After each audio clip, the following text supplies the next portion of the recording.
Greetings and salutations, friends, and welcome back to more Warhammer Fantasy lore.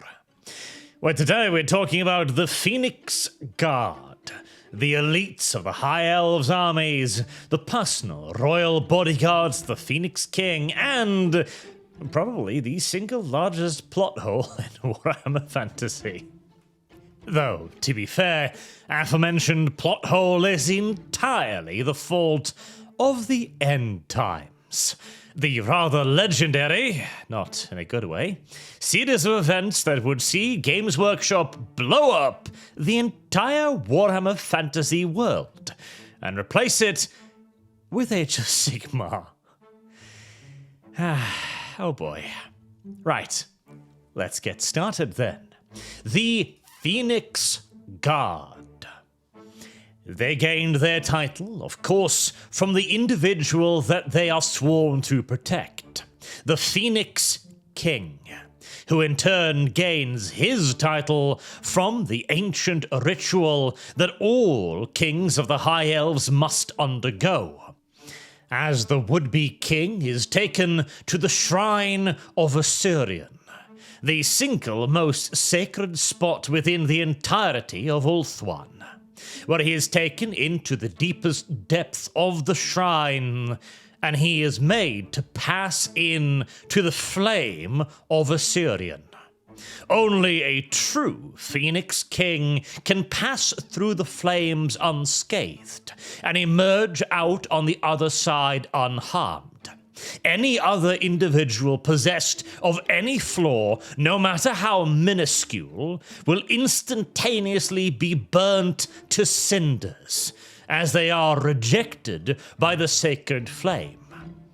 This was the fate of the usurper king Malekith, and yes, we'll get to that a bit later on, but for now, once a king has passed through the flame of Ascension and been investigated by the 3 grand seers that wait beyond it, he is officially granted the title of Phoenix King, and becomes the only individual in all of elfdom that can command the Phoenix Guard, as they will never act on the behest of any other of the countless nobles and petty kings across Ulthuan.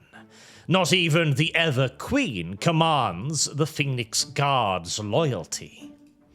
This has also on occasion made them a bit of a tool of tyranny, as despite the sacred ascension ritual, not all Phoenix Kings are, up to the task, shall we say.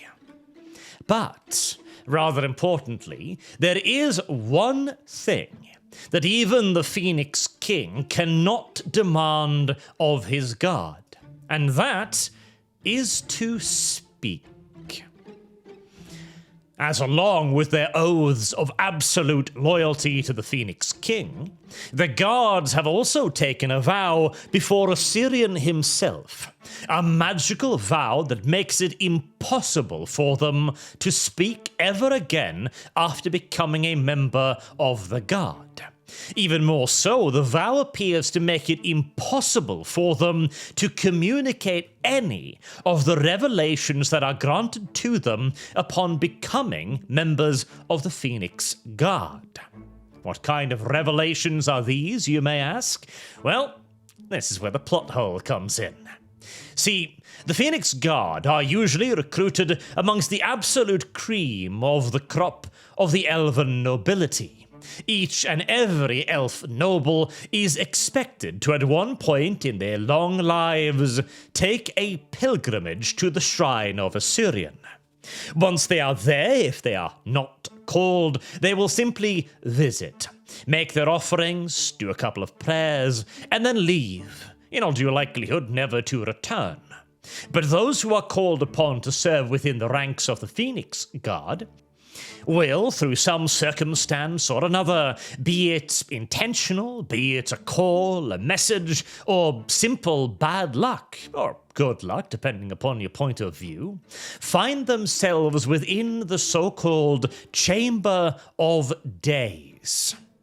This is another heavily guarded part of the Shrine of Assyrian, where the entire history of every Phoenix King, from the beginning of the long and proud line of Phoenix Kings, and all the way until the end of it, even into the future, is all writ large on the walls in huge, flaming runic letters.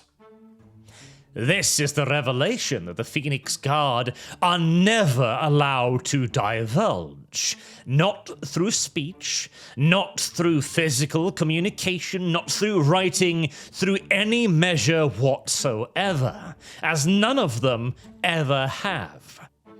And you would think there would be every reason for them to try to do so, as the final fate of the individual Phoenix Guard in question is also written out within the Chamber of Days. Every member of the Phoenix Guard is given a vision that tells him of when he will die and how he will die. This alone should give every member ample reason to try to figure out some way around it, to try and twist fate. It is the inevitable habit of mortals to try to do so, and even high elves, for all of their pretenses otherwise, are still, at the end of the day, mortals. And technically, it is not specifically stated that the Vow of Silence is quite as far-reaching as I am suggesting here, but it seems the only conceivable explanation for, well, the next part. The reason why I mentioned that the Phoenix Guard are a rather massive plot point is, of course, because if the future, the past, and the histories of every Phoenix King ever is written on the walls of the Chamber of Days, then, well, there can only actually be 3 names on that wall. Anirion the Defender, Belshazzar the Explorer, and writ largest of all, with the longest history, Malekith the Betrayer. As, well, you see, Malekith was actually the real Phoenix King. This is probably the dumbest of the many plot twists in the End Times series of events, but when Malekith entered into the flames of Anirion, well, Anirion burned him. The flames scorched his skin and began to immolate his very soul, but that was the point. Apparently, the gods were just testing him. Malekith was supposed to surrender to the pain and be burned to cinders and then be reborn as a phoenix from the ashes. But being the titanic pussy that he was, Malekith stumbled out back from the flames before the transformation could be complete. Yet somehow this didn't disqualify his ass. And so technically, he's the last actual Phoenix King, as every Phoenix King after him never actually truly passed through the flames of Anirion. The precise reasons for why differ. One is that the gods no longer cared, though actual Phoenix King was still alive, and so the flames no longer had an effect. After all, they had already selected their king, so why should they allow another to go through the same ritual? And the other is that the 3 incredibly ancient archmages that stand ready past the flames of Anirion had somehow managed to find a way to tame the flames, controlling them and turning them away from a candidate of their choosing, thus in essence becoming the kingmakers of the High Elves. I personally prefer this second explanation the most, because it would adequately explain why so many Phoenix Kings turned out to be, well, utter and complete retards. And it's a nice little touch of political machinations in the back end of everything. I still prefer the original tale of the Flames of Assyrian without Malekith's idiocy, but here we are. This then also becomes a rather large plot hole for the Phoenix Guard because, well, the Guard are appointed to protect the Phoenix King. Specifically, the Phoenix King. Meaning that their duty, first and foremost, as they only ever obey the Phoenix King, would be to Malekith. And, well, they've never obeyed him as far as I'm aware, outside the end times, that is. Furthermore, their duty wouldn't be to the archmages, even if they decided that they could not possibly serve Malekith the Betrayer, then their secondary duty would be to the Shrine of Assyrian, and the Flame of Assyrian, the god directly. And surely, as they now know the fate and the future of every Phoenix King, they would not allow a bunch of archmages to control the selection process. And even if they would certainly not obey a patently, demonstrably false king. And all of this, then, is to assume that the Phoenix Guard wouldn't look at that massive name emblazed in fire, Malekith, and decide to, at any cost whatsoever, get that message out there. Which, again, is why I'm assuming the magical bind upon their ability to speak is probably much broader than merely an effect upon their ability to communicate. It is entirely possible, in fact, that the process of turning a high elf from a dilettante noble and into a Phoenix Guard also has a great deal of good old-fashioned magical brainwashing in it. Alternatively, and I highly recommend this option, by the way, you could also simply just ignore all of the end times in total and simply view them as the elite bodyguards of a rightful Phoenix King. So, let's talk a bit more specifically about what the Phoenix Guard do and why they are so very damn good at it. Obviously, being the chosen warriors of a god, and the protectors of his home, comes with a whole host of special perks and benefits. The first and the most immediate is tied to the very same revelations that makes it impossible for them to speak. As the Phoenix Guards know exactly the moment of their death and the circumstances of it, they can march into battle with absolute surety that they will not be meeting their end this day. And if it is to be the day they die, then so be it. No amount of action or struggles on their behalf will prevent it or delay it even 1 second. Ensuring that the Phoenix Guard are truly fearless soldiers that cannot be routed no matter the opposition. At least, not without orders, that is. Being the favored chosen ones of a deity also comes with other benefits, like protective wards, worked both into their armor and into their very souls and essence of being, protecting them against magic and lethal blows that would kill any elf.